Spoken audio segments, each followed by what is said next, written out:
I've sold probably 80 million in product, mostly in the supplement space. And I thought I would give you guys 3 knowledge bombs on basically 3 things that I wish I had known before I started in the e-commerce journey 10 years ago. These 3 things are really what have taken me, I've distilled this down to these 3 things. And these are the 3 things you need to know right now to get started. Because let me be honest with you, and you probably already know this, the information that's out there is just overwhelming.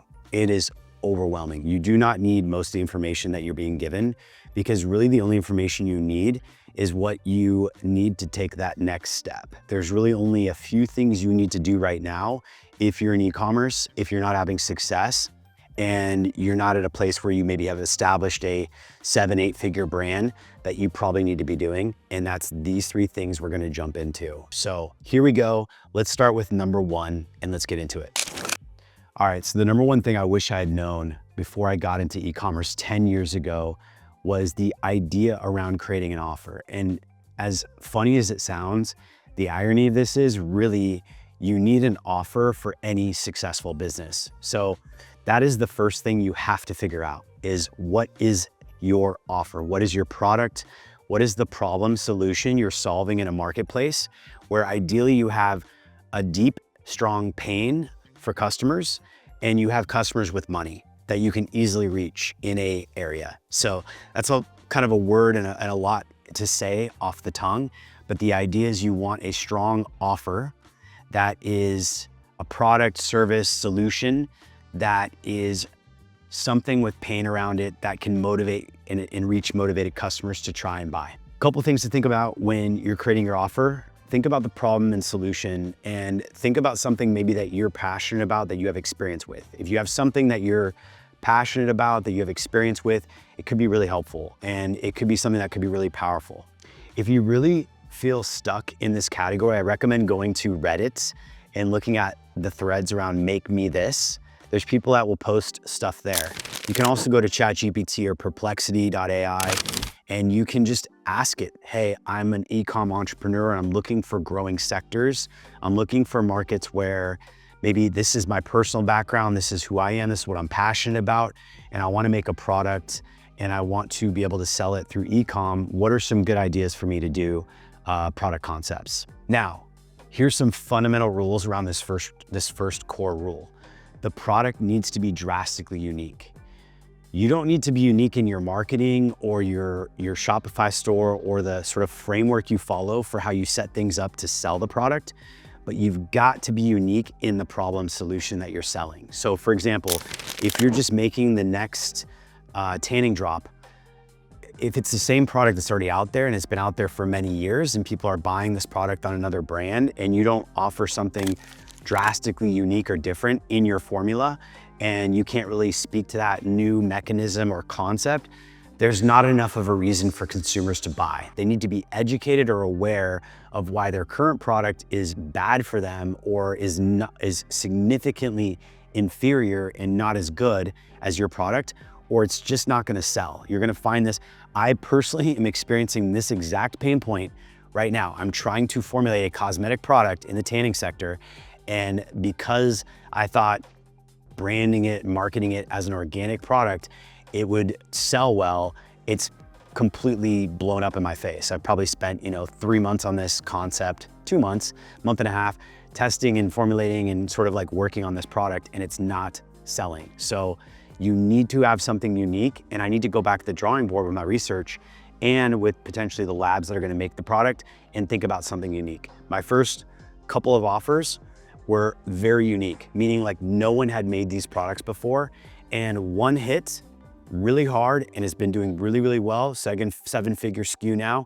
The other concept, it fluttered around and it really kind of has just fallen flat. And I lost probably $20, $30, $40,000. Well, really about 50, but it wasn't like it happened overnight. It's just like I kept trying to make it work, kept trying to make it work. So make something unique, create something new for the marketplace that is truly efficacious and has some research or ideas around it. That's where entrepreneurship thrives, when you can actually fix problems that exist, that there's no product or solution that has it.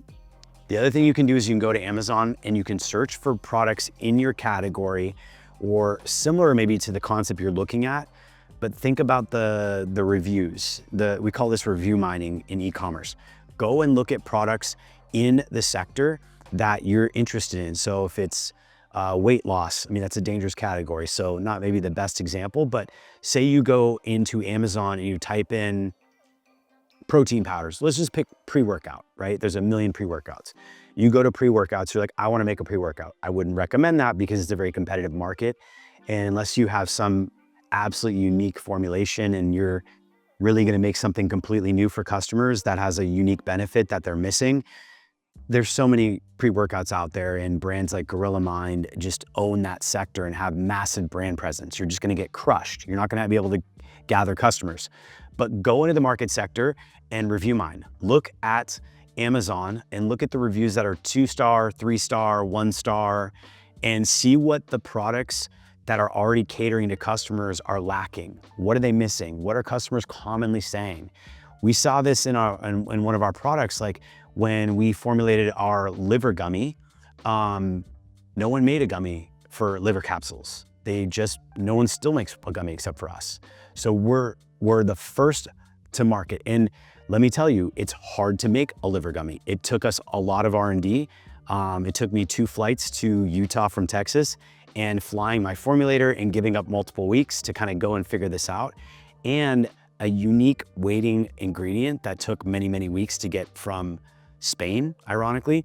So just so many unique things that the barrier to entry was very interesting. So anyways, I digress, but make sure your product is unique and make sure that your cost of goods, they call that COGS in e-commerce, your cost of goods, your COGS, is not so cost prohibitive that the price point isn't competitive and that you don't have any profit left. Now, I'll probably do a new video about this in the future, basically creating a report card where you break down your contribution margin, you look at your numbers, because you need to basically make a basic spreadsheet of what does it cost for you to make your capsule, your cosmetic, your supplement, what's the actual production cost per bottle, jar, pouch, bag, and then what do you pay for packaging? What do you pay for shipping? And that tells you in a formula what you're gonna pay out the door to sell to a customer, so that then you can start to think about, oh, if I'm paying $10 for a jar and I'm charging my customers $60 for the product, there's a $50 gap there. That's my gross margin. But then I'm paying another $5 to ship to the customer. And I'm also paying another $30 for them to buy it on Facebook. $30 would be a great CPA, cost per acquisition. We don't actually realistically probably see that very much in the supplement space. You're probably gonna be paying more like $55 to really like $70 or even maybe $100 for them to buy their first bottle on Facebook, which may make sense. If they buy it one time, it's not gonna make sense. But if they buy it and then they like it and they come back and buy it multiple times after that, it could be a home run hit. Okay, 2 other things I wanna mention on this first point, and I'm gonna speed things up here and we're gonna probably cut some of this, is your COGS of goods, 10% roughly of what you're gonna sell at. It's just a general rule. So think about that and just do some basic research before you get into it. You don't wanna be selling some extravagant CMOS, rare earth metal, or something like shilajit where it's really expensive to source the ingredient and putting a lot in your product, and then you're paying, $10 for the product, but you're trying to compete at $50 a jar, and now you're really eating in, because that number will add up and you need that margin to be there. The other thing is, if you have a success story that's personal to you, I have seen many brands blow up because the person, the founder, the angle of marketing and the story from the founder is so tightly tied to them. They have the authority. Think of Elon Musk. He's a face of the brand for Tesla, right? He's the face of the brand for X now. It's just like, if you have a story that's compelling, especially in the supplement space where maybe you were super fat and then you got skinny because of this, or you got jacked because of your creatine capsules or whatever it is, that is an edge into this marketing corridor where you can get in. So again, I still don't discount the fact that you have to have that about 10% of what you can competitively price at in that category, you want to have something unique, ideally something never done before. Like I wouldn't make creatine gummies now. There's many brands out there already. I've also tested that product and it didn't go well for me. And I know people also who've tried launching brands and it hasn't gone well for them. So I wouldn't make that product. And I've tested multiple other offers and they just don't hit. So unless you're testing something that's brand new, first to market, first unique concept, it's really tricky and it can get really expensive very fast as an e-com entrepreneur. All right, so number 2 is gonna be quick. And this is test before you actually buy the product. And what I mean by that is you're going to test your product before you actually make it. You're going to see if you can get this product to sell on Shopify before you even go and buy that minimum order quantity from the supplier. So obviously you wanna do your research, you wanna understand roughly what your cost of goods is gonna be and talk to some people who would make this product, but tell them you're going to test it first online before you actually do it and commit and write that check for $10,000, $20,000, $30,000 for product. And this is a beautiful thing because it really challenges you and really focuses you on the marketing and proving your concept. What does the cost look like? And so I know this sounds intimidating. I'm gonna explain why you do this and how you get away with doing this without pissing off a bunch of people or blowing up your banking, because that can be a thing too, right? If you're selling a product that's not being shipped, you can get really penalized for that. But the main thing here is that you're going to come up with the concept, feel like you have the math right, feel like the numbers make sense. You're at 10% of your price point. Again, ballpark numbers, it can vary quite a bit, especially as you get into more expensive categories. Then you're going to go to Shopify. Don't go to Amazon Marketplace, TikTok Shop, any of these other places, because they're gonna penalize the crap out of you if you get a lot of complaints or refunds. And then you may not even be able to get the product on those markets when it actually works. So I recommend you go to Shopify and you create a formula here that you can just replicate, where you use a tool or an app like Replo Pages or Gem Pages on Shopify. It's a paid tool, it's a paid page builder where you can then build out your product store. And you don't have to make it fancy. Just think of like a simple checkout page that allows you to build this product. And then essentially what you're gonna do is you're gonna set this all up, go to Upwork or Fiverr, hire a graphic artist, tell them what you're doing, what your product is, pick out a brand name, a domain name, drop a comment if you want me to give you some advice on how to check for trademark and brand names. We can talk about that too in another video. But the idea here is just process this thing out and you're gonna test and probably not gonna hit on your first product. I know for me, I was selling products for 10 years and I probably could have launched many products throughout that tenure, but I didn't really build up the courage or the wherewithal or just the awareness to really learn to sell my own products until I got to year 10 for whatever reason. And now I'm doing that and it's much better. But that's what you're gonna do. You're gonna go and set up a Shopify store, hire a graphic artist, have them make you a label, tell them you're selling the supplement or whatever the product is, you're gonna render the product graphics. Then you're gonna get the store set up, you're gonna set up your ad account on Facebook, and you're gonna run a conversion campaign and a traffic campaign. That's gonna teach you so much more than pretty much anything else in entrepreneurship, just getting this store up and running and setting it up with a conversion campaign. Now, here's the beauty with all of this. You're testing before you buy this product. So if you don't get the test to work, you're saving yourself tens of thousands of dollars. Now you might be asking, what if people start buying the product? What do I do now? And what I would tell you is that there's multiple things you can do. One, a lot of products, not in our case, but a lot of products can be white labeled. So if you want to test in the future, an upsell or something, you can actually go and find someone who makes this product, slap your label on it, white label, like a white piece of paper, and then you put your label on it and basically claim it as yours, and you can sell it. So that's not a problem. If it's a unique product, but you've already talked to the people and you know that you're gonna be able to make it, what I typically would recommend is you will shoot an auto email on the order confirmation or a follow-up email for all the customers that purchased during your testing. And we're talking, $500 to $1,500 in Facebook advertising to test this thing if you're at like a $50 to $75 purchase price. And just say, hey, received your order, thank you so much. This is a note from the founder. Just wanted to let you know we're out of stock. We're working to restock as fast as possible. We're expecting new inventory in the next 6 weeks to ship out. We would like to offer you a 50% off coupon to keep your order active, or if you do not want to wait, we totally understand, and we can give you a full refund, and we will just contact you when we have more inventory. That is a solid way to go. I've never had an issue with that, and you're being honest, you're out of stock. Now you can also say, hey, sorry, we discontinued this product, just a number of things, right? Whatever makes sense to you, whatever you feel comfortable with.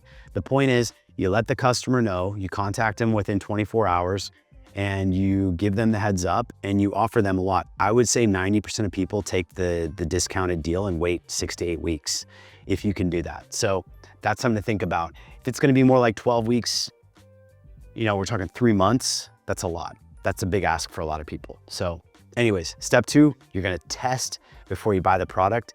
And that is going to be a huge, huge technical growth for you if you've never done that before.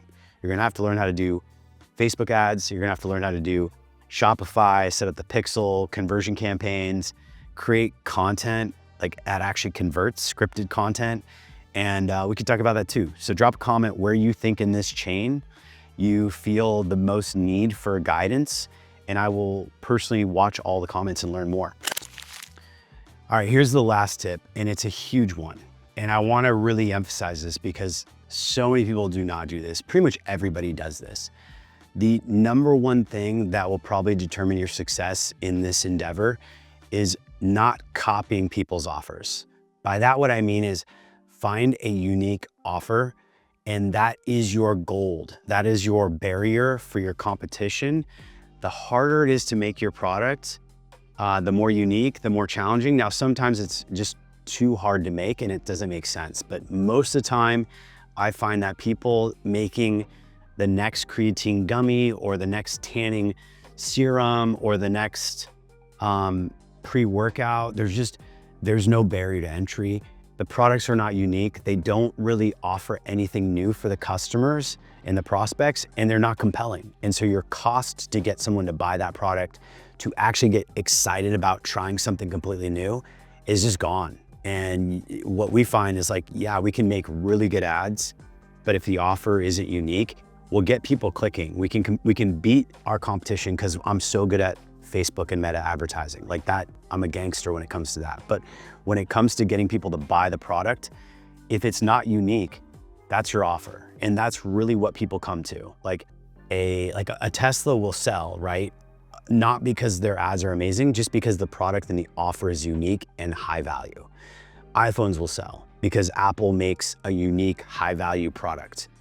It's just the offer being unique and different, and not unique for the sake of being unique, but unique in the sense that it's solving a unique problem and it's offering something new in terms of what it actually is powerful. Powerful from the marketing perspective, powerful from the consumer perspective, and ultimately it is going to be powerful for insulating you from competition. When I first launched one of our SKUs that's doing really well now, we got about a 4-month heads up. Had I been as experienced in e-commerce as I am now, I would have gone way faster because the early numbers were insane.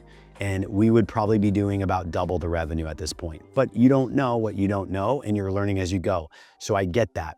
But the point is, I have a better eye for what works and what doesn't work. And I can tell you right now, you almost know instantly within that first $500-700 spend if the product offer is unique and compelling, because people will buy it. We spent like $500-600 on this advertising, and it was really bad ads, like not great ads. And our store conversion rate was like almost 5-6%, like bananas. You don't see Shopify store conversion rates north of 2.2, 2.3% unless they're really well optimized. And we're still close to a 4% on this store. So what I'm saying to you is your offer is so important and it needs to be unique. That's not the same thing as saying you can't do what other people do to sell the product. Your store, the framework, what sells, the elements you put in your landing page, the way you structure your landing page, those templates I was telling you about with like Replo and Gem Pages, you can use those. Just use them, they're fine. They're very proven. That's different than the actual fundamental offer. That's where you create value, is when you create something brand new that no one really knows about. That's the concept. That's what really sells. That's the gold. So anyways, I think that's all I got for you guys today. I hope that was helpful. Let me know what you think. Kind of a ramble, but I did try to put my notes together, and I used my laptop a little bit on this one to reference what I was talking about. And yeah, I'll see you on the next one. Thanks for watching. If you're still here, much love, and drop a comment. I'll read every one of them personally, and I look forward to hearing from you. Thanks a lot.